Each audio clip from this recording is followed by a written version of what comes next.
Back with a new reel, and my today's reel is about the recent statement of Russian President Vladimir Putin against a European country was very clear and sorted.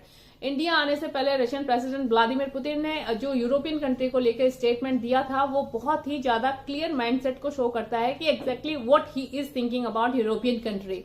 यदि बात करी जाए European country की तो हम सभी जानते हैं कि यूरोप में कुछ कंट्री हैं जो कि अपनी डोमिनेंस को नाटो में किस तरह से प्रेजेंट कर रहे हैं, वो चीजें हमें समझनी चाहिए।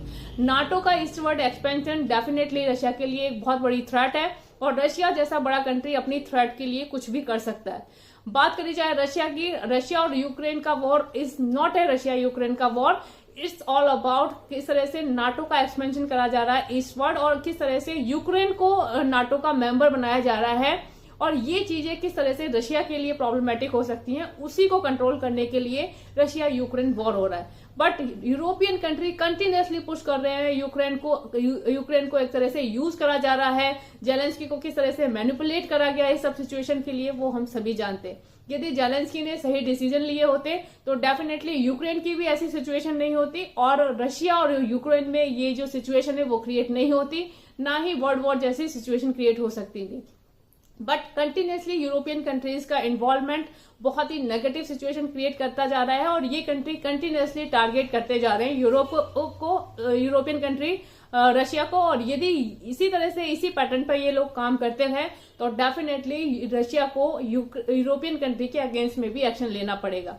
बात करी जाए नाटो के चीफ मार्क रूटे जो कि उल्टे सीधे स्टेटमेंट देते रहते हैं, बहुत ही डबल स्टैंडर्ड के स्टेटमेंट देते रहते हैं। उन्होंने इंडिया तक को टारगेट कर दिया था इन सब चीजों को लेकर।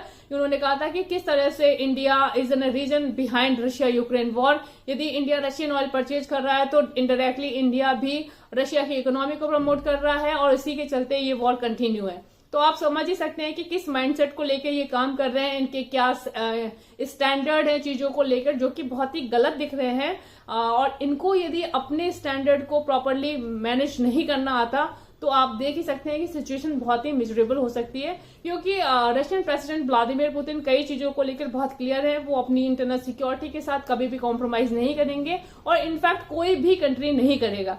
यदि इसी लेवल पर वो यूक्रेन को उकसाते रहे, यूक्रेन के लिए चीजें कॉम्प्लिकेटेड करते रहे तो एक दिन ये सिचुएशन आएगी कि उन्हें यूरोपियन कंट्री को भी इसी लेवल पर टारगेट करना पड़ेगा। यूरोपियन कंट्री की मैच्योरिटी एट द मोमेंट यही है कि वो चीजों को प्रॉपरली एनालाइज करें, जो सही चीजें हैं उन्हीं को प्रमोट करें, अननेसेसरी वॉर जैसी सिचुएशंस को क्रिएट ना करें और वर्ल्ड में पीस एंड सिक्योरिटी को मेंटेन करने में अपना सपोर्ट दें, ना कि रशिया जैसे कंट्री को अननेसेसरी टारगेट करें और उसके काउंटर रिएक्शंस हम सभी जानते हैं कि किस लेवल पर हो सकते हैं। तो यूरोपियन के जो 2-4 कंट्री काफी हाई लेवल पर चीजों को क्रिएट कर रहे हैं और सिचुएशंस को मिजरेबल बना रहे हैं, उन्हें सोचना चाहिए कि यूरोपियन कंट्रीज की एट द मोमेंट क्या सिचुएशन है। यदि बात करी जाए उनकी इकोनॉमीज की तो वो भी उस लेवल पर काम नहीं कर रही है, वहां का जो पॉलिटिकल सिस्टम है वो भी उतना स्ट्रांग नहीं है। यदि उन्होंने कोई भी गलत डिसीजन लिया तो ये चीजें यूरोपियन कंट्री के लिए बहुत भारी पड़ सकती हैं और ये बहुत ही इंपॉर्टेंट है उनको रियलाइज करना। यदि उन्होंने टाइमली चीजों को रियलाइज करा तो डेफिनेटली चीजें बहुत अच्छे लेवल पर इंप्रूव हो सकती हैं। अदरवाइज हम जानते ही हैं कि इसके क्या कॉन्सिक्वेंसेज हो सकते हैं और यूरोप के लिए ये बहुत ही भारी पड़ सकता है, ये उन्हें समझना बहुत जरूरी है। So what do you say about this? Suggest me your thought. Bye, have a nice day.